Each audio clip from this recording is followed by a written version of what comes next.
nouveau numéro de Papi Kamwasi, le conseiller indépendant du chef de l'État, Mfumwadi Tunga, autoproclamé, sans salaire, nanko. Chers internautes, les lots de solo la masolo est belé na ye nango me masolo ya sika. Li solo ya sika ezanini na émission lelo. Divorce Yami Balé. Deuxième divorce. Est-ce que vous sentir la montée? Deuxième divorce. 6 millions de dollars basé à mon aéroport international. Il y a Djili. Nani Moudraïna 6 millions de dollars. On en parlait. Chers internautes, pourquoi le président Kagame s'agite? Pourquoi il s'agite? Analyse. Et pour la solution à paix dans la RDC, pour réfléchir ensemble. Vidéo, comme ça, succès. Mais succès, il y a bienté. Succès, il y a jalousie, il y a haine. Famille présidentielle dans Dubaï. Et c'est là qui fête, je crois, il y a anniversaire. Mais maintenant, quand la vidéo, on a bien été, bas commentaire, il y a bien été, on en parlera. Et enfin, on peut ça quelques informations relativement peu na matata ponyo yepe na moni neti. C'est comme si alors qu'on peut s'agiter. Pourquoi? On réfléchit ensemble. Encore une fois, welcome, bienvenue, bienvenue, Louisa Kiambote dans cette émission avec le conseiller indépendant du chef de l'État, Papi Kamwasi Tshilombo. Émission Ebandi, matinale. Chers internautes, Tolo Bela Makamouya, deuxième divorce. Bino Bozo Mona to Bozo Mona teke deuxième divorce. Premier divorce, Ezalaki na FCC cash. Mais deuxième divorce, à mon avis, Ebandi pour se faire sentir. Après l'anticipation du chef de l'État d'un coup d'État raté à Kinshasa, Nazomona, Batoubazo pour s'agiter, Batoubazo linga avion moins trop, Batoubazo linga kobima moins trop. Mingi babima raté, mais Bazo bima moins trop. Tant que événement linga beta na Kinshasa, Bamusu basala kiti. Et chers internautes, Ngaï n'a pas senti deuxième divorce. Oyo et cause à la paix n'a pas réaction. Chers internautes, divorce à Liboso et Zalaki divorce, il y a système. Divorce, il y a pas courant politique. Divorce, il y a pas alliance. Il y a pas coalition. Mais cette fois-ci, dans mon divorce, il y a un zoto. Il y a pas relation. Zoé Kabila. D'ailleurs, ah, bon, coalition est koufa. Mais c'est comme si on a un prédécesseur. Donc, ancien président, non, le nouveau président, on a un problème. C'est comme si attends la chombo, côté le jour de divorce, comment petit frère?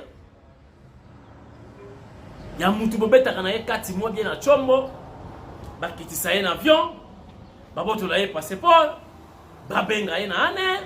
Ah, que de vous expliquer, bakangina mbongo pe ya ebele pourquoi basala ki transaction bancaire te. Azo kende wapi et pas ya grand frère na ye oyo aza na Afrique du Sud. Oh soins médicaux, oh bachik a commencé docteur, asala doctorat. Bozo mon divorce mususu te. Le même petit frère a été déguerpi. Nanda kumoko na Bombea. Bozo mon deuxième divorce c'était juste après cet événement raté, anticipé.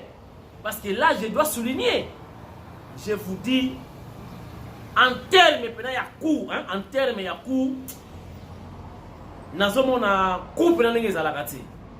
Parce que ça, c'est bêtité et l'autre côté et l'autre côté. Mais ce que le chef de l'État a fait, en fait, il a anticipé un complot qui devrait peut-être causer du tort à la vie du chef et pourquoi pas à son pouvoir. Et le chef de l'État n'a pas voulu entendre vraiment un bon politique, un bon politicien, un bon homme d'État. Donc ils doivent anticiper. Donc mieux vaut prévenir que guérir. Les chefs a anticipé. Alors Batutu va dans la COP. Oh bazali na kata solo. Babandi ko s'agiter. Mwana bendana. Tout la mwisi kisaka. Yebela. Tu évites le bon kanganani. À qui le prochain tour? Et voilà besoin de agitation et comme il part et d'autres. Ti et comme il en Rwanda. Pourquoi l'agitation? Pourquoi la déclaration belé? C'est que vous avez dit quoi? Il y a un deuxième divorce. Alors, vous avez un impact. Pour éviter les conséquences, et vous allez dire. Chers internautes, solution, on peut ça dans la émission. Mais vous avez la solution andragogique. Et vous allez faire des makam. Bao ba kola na esprit. Bao ba kola te. Et vous allez passer na pesa ba détail. Voilà. Chers internautes, babimisi vidéo il y a fête na Dubaï. Il y a famille présidentielle. Ngana yibaka nga bango nyonso ti. Mais en tout cas, tout le monde en parle. Qu'est-ce que je voulais dire par là, chers internautes? Toti kaka Moko ko commenter, ko diaboliser, na makambo ko diaboliser ti.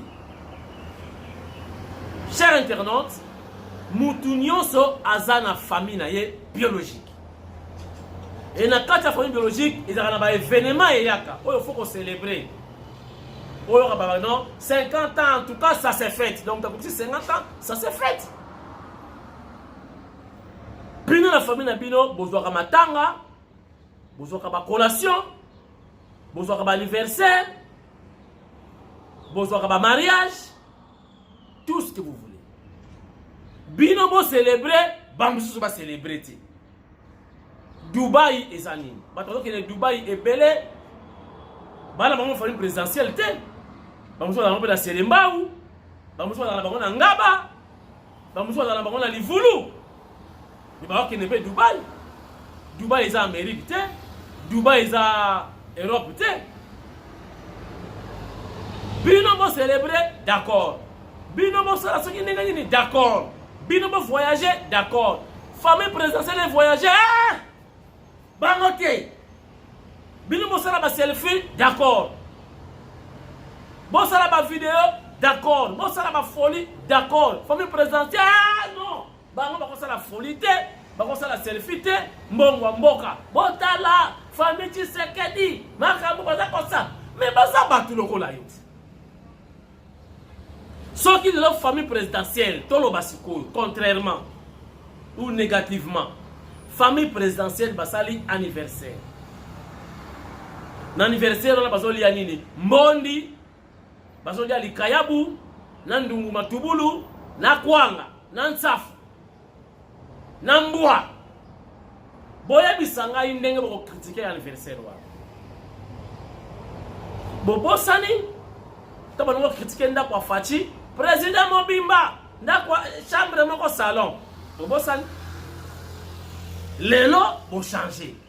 Dans la famille présidentielle, Na bateau, est-ce que na bateau mona qui est si ça la fête?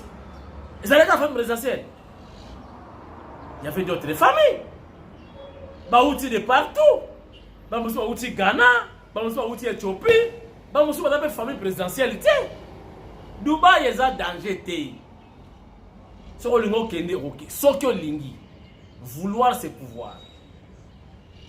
Si tu veux, tu peux. Même si c'est vérité. Donc, bon, comme on a ban amike, qu'on peut s'en des informations, qu'on vimbisa makambo, yoza, mutuno sa kosalango.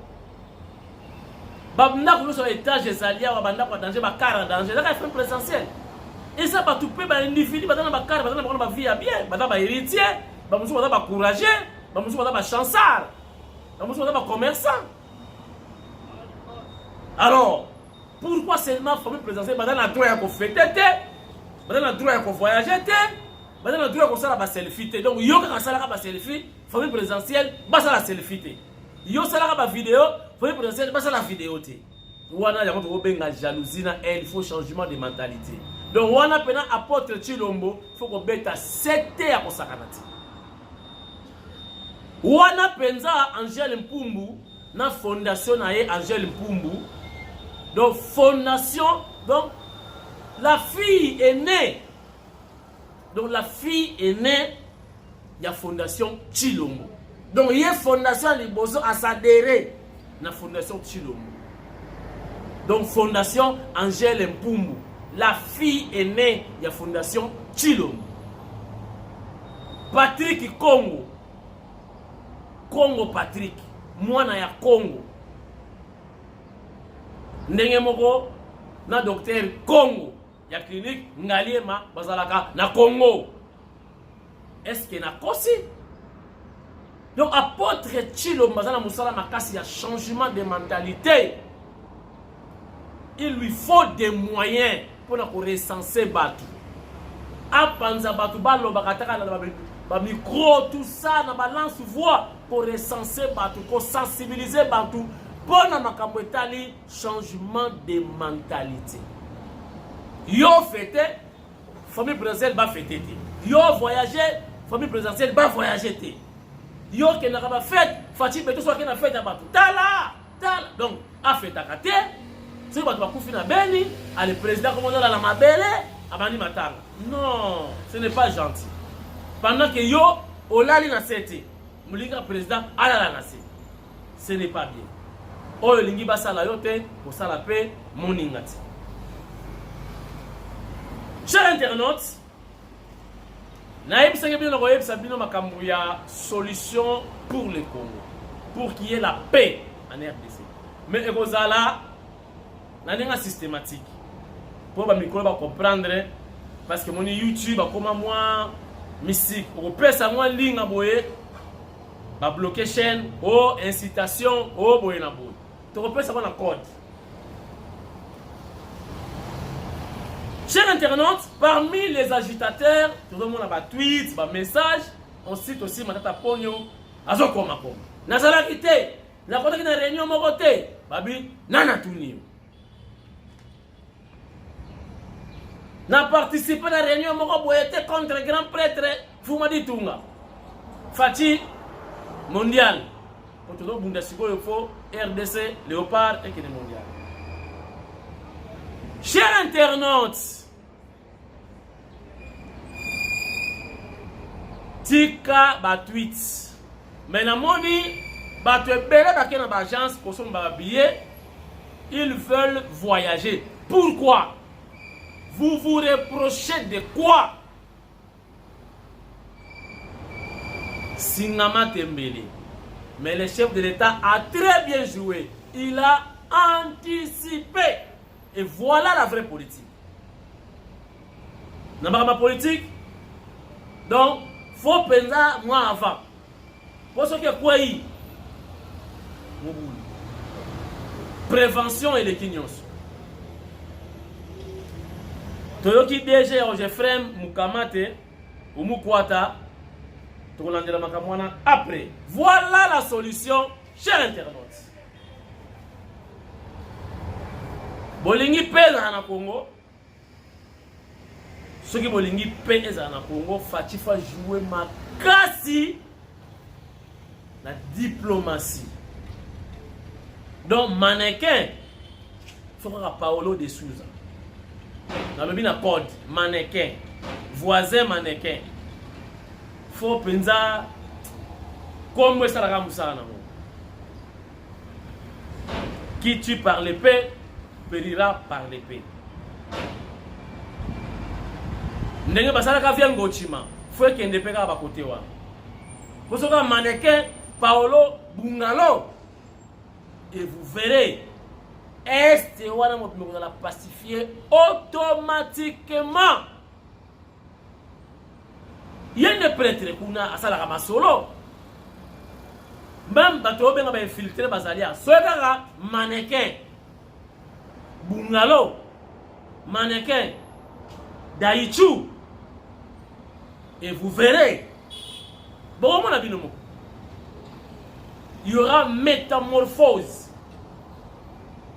Il y a la situation sécuritaire et surtout dans l'Est. Et si on doit poser un problème, dis-le.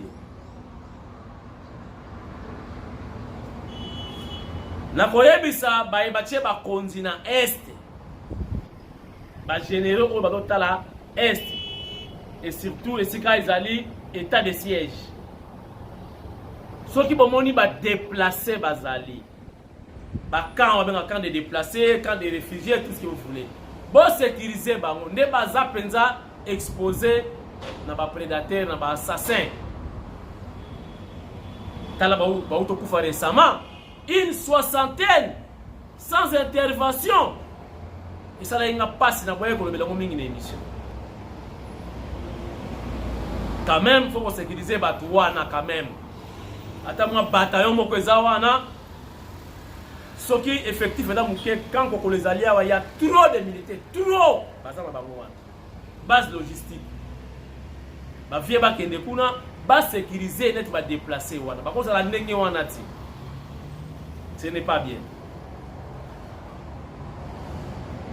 Il y a francophonie, c'est renvoyé à une date ultérieure tolobaki yango mbongo ezobimate. Donc Chiyo Didier balobaki kaliaki mbongo azana ye innocent mbongo ebimate tilelo na bimisaka mbongo boyebi. Merci en tout cas bozalaki nga lobby, c'était pas facile dans cette émission lobby, j'étais trop busy. Lelo na partagé na bino nazomona divorce ya mibale ezakoya. Et comme on a besoin de divorce, en tout cas, jusque-là, nous allons continuer à l'analyse. Il y a des conséquences. Il y a deuxième divorce. Mais le coup là déjà avec FCC Cash, il y a quoi qui était. À mon avis, il y a quoi. Mais Fatih Béton doit prendre beaucoup de dispositions. Parce que deuxième divorce, il y aura Kwedo solo ameno. Kwedo solo ameno c'est en Kimanianga, la langue de Mwanantsemi, qui veut dire il y aura grincement dedans. Donc Kwedo solo ameno. Merci à tout le monde. Merci à Bibi Chimwika. Botala mwana mwasi. Mais il y a chef de l'État. Naïb Sarabino makamwana boko tate. Bazali ba famille biologique. Donc, frère Nasser Naï. Clin d'œil à vous, l'envoyé spécial du chef de l'État, Patrick Congo, moi na Congo. Congo Patrick.